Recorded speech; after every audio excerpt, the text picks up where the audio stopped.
The Brave Little Tailor by the Brothers Grimm. One summer's morning, a little tailor was sitting on his table by the window.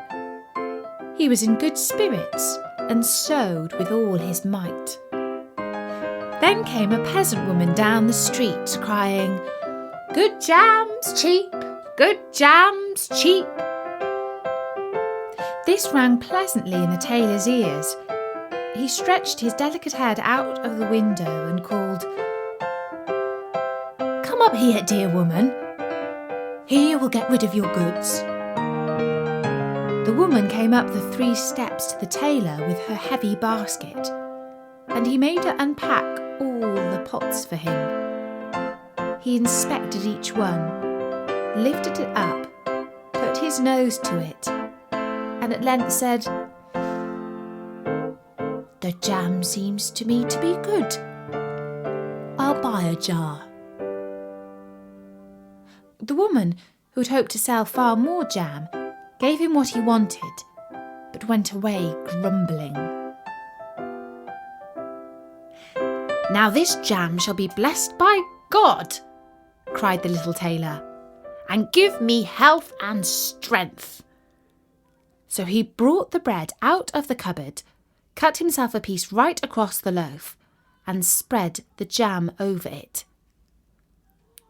"This won't taste bitter," said he, "but I will just finish the jacket before I take a bite." He laid the bread near him, sewed on, and in his joy made bigger and bigger stitches. In the meantime, the smell of the sweet jam rose to where the flies were sitting in great numbers, and they were attracted and descended onto it in hosts. "Hey, who invited you?" said the little tailor, and drove the unbidden guests away. The flies, however, understood no German, and came back again in ever-increasing companies. The little tailor at last lost all patience, and drew a piece of cloth from the hole under his work table, and saying, "Wait, and I will give it to you," struck it mercilessly on them. When he drew it away and counted, there lay before him no fewer than 7 flies, dead and with legs stretched out.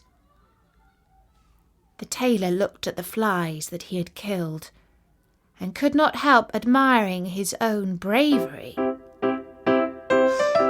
"The whole town shall know of this," he said. And the little tailor hastened to cut himself a belt, stitched it, and embroidered on it in large letters, "7 dead at one stroke." "Would the town, the whole world shall hear of this!" he exclaimed, and his heart wagged with joy like a lamb's tail. The tailor put on the girdle and resolved to go forth into the world, because he thought his workshop was too small for his valour. Before he went away, he looked round the house to see if there was anything which he could take with him. However, he found nothing but an old cheese, and that he put in his pocket. In front of the door, he observed a bird which had caught itself in the thicket. It had to go in his pocket with the cheese. Now he took to the road boldly, and as he was light and nimble, he felt no tiredness. The road led him up a mountain, and when he had reached the highest point of it, there sat a powerful giant looking peacefully about him. The little tailor went bravely up, spoke to him and said, "Good day, comrade. So you are sitting there overlooking the widespread world. I am just on my way there, and want to try my luck. How about you? Come with me?" The giant looked contemptuously at the tailor and said, "You wretch! You miserable creature!" "Oh, indeed," answered the little tailor, and unbuttoned his coat and showed the giant the belt. "There may you read what kind of a man I am." The giant read, "7 dead at one stroke," and thought that they had been men whom the tailor had killed, and began to feel a little respect for the tiny fellow. Nevertheless, he wished to try him first, and took a stone in his hand and squeezed it together so that the liquid dropped out of it. "Do that," said the giant, "if you have strength." "Is that all?" said the tailor. "That is child's play," and put his hand into his pocket, brought out the soft cheese, and pressed it until the liquid ran out of it. The giant did not know what to say, and could not believe it of the little man. Then the giant picked up a stone and threw it so high that the eye could scarcely follow it. "Now, little mite of a man, do that." "Well thrown," said the tailor. "But after all, the stone came down to earth again. I will throw you one which shall never come back at all." And he put his hand into his pocket, took out the bird, and threw it into the air. The bird, delighted with its liberty, rose, flew away, and did not come back. "How does that shot please you, comrade?" asked the tailor. "You can certainly throw," said the giant. "But now we will see if you are able to carry anything properly." He took the little tailor to a mighty oak tree which lay there felled on the ground, and said, "If you are strong enough, help me to carry the tree out of the forest." "Readily," answered the little man. "Take you the trunk on your shoulders, and I will raise up the branches and twigs. After all, they are the heaviest." The giant took the trunk on his shoulder, but the tailor seated himself on a branch, and the giant, who could not look round, had to carry away the whole tree, and the little tailor into the bargain. He behind was quite merry and happy, and whistled the song, "3 tailors rode forth from the gate," as if carrying the tree were child's play. The giant, after he had dragged the heavy burden part of the way, could go no further, and cried, "Now I shall have to let the tree fall." The tailor sprang nimbly down, seized the tree with both arms as if he had been carrying it, and said to the giant, "You are such a great fellow, and yet cannot even carry the tree."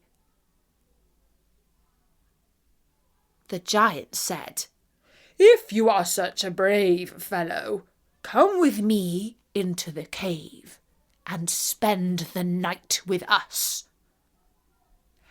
The little tailor was willing and followed him. When they went into the cave, other giants were sitting there by the fire, and each of them had a roasted sheep in his hand and was eating it. The little tailor looked round and thought, "It is much more spacious here than in my workshop." The giant showed him a bed and said he was to lie down in it and sleep. The bed, however, was too big for the little tailor. He did not lie down in it, but crept into a corner. When it was midnight and the giant thought that the little tailor was lying in a sound sleep, he got up, took a great iron bar, cut through the bed with one blow, and thought he had finished off the grasshopper of a man for good. With the earliest dawn the giants went into the forest, and had quite forgotten the little tailor, when all at once he walked up to them quite merrily and boldly. The giants were terrified. They were afraid that he would strike them all dead, and ran away in a great hurry. The little tailor went onwards, always following his pointed nose. After he'd walked for a long time, he came to the courtyard of a royal palace, and as he felt weary, he lay down on the grass and fell asleep. Whilst he lay there, the people came and inspected him on all sides, and read on his belt, 7 dead with one stroke. "Ah," they said, "what does the great warrior want here in the midst of peace? He must be a mighty lord." Soon the tailor was brought before the king, who had made a request to meet him. "In the forest roams a magical horse with one horn, a unicorn which does great harm, attacking people all round. If you can rid me of this unicorn, you shall have the hand of my daughter in marriage, and half my kingdom." And the tailor thought to himself, "It is not every day that I receive such an offer as that." And he replied, "I do not fear one unicorn. 7 at one blow is my kind of affair." He took a rope and an axe with him, went forth into the forest. The unicorn soon came towards him and rushed directly on to the tailor, as if it would gore him with its horn without more ado. "Softly, softly, it can't be done as quickly as that," said he, and stood still and waited until the animal was quite close, and then sprang nimbly behind the tree. The unicorn ran against the tree with all its strength, and struck its horn so fast in the trunk that it had not the strength enough to draw it out again, and thus it was caught. "Now I have got it," said the tailor, and came out from behind the tree and put the rope around its neck. And then with his axe he hoed the horn out of the tree, and when all was ready he laid the beast away and took it to the king. But the king was sorry that he had promised his daughter to the little man, and made another demand. Before the wedding, the tailor was to catch him a wild boar that had made great havoc in the forest, and so the tailor went into the forest where the boar was roaming. When the boar saw the tailor, it ran on him with foaming mouth and sharp tusks, and was about to throw him to the ground, but the hero fled and sprang into a chapel, which was near and up to the window at once, and in one bound out again.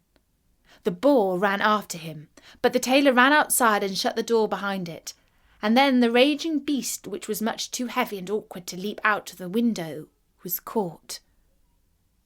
The hero went to the king, who was now, whether he liked it or not, obliged to keep his promise, and gave his daughter and the half of his kingdom. The wedding was held with great magnificence and small joy, and out of a tailor a king was made. And after some time the young queen heard her husband say in his dreams at night, "Boy, make me the jacket and patch the trousers." The next morning she complained of her wrongs to her father, and begged him to help her to get rid of her husband, who was nothing else but a tailor. The king comforted her and said, "Leave your bedroom door open this night, and my servant shall stand outside, and when he has fallen asleep shall go in. Bind him, and take him on board a ship which shall carry him into the wide world." The woman was satisfied with this, but the king's armour-bearer, who had heard all, was friendly with the young lord, and informed him of the whole plot. "I'll put a screw into that business," said the little tailor.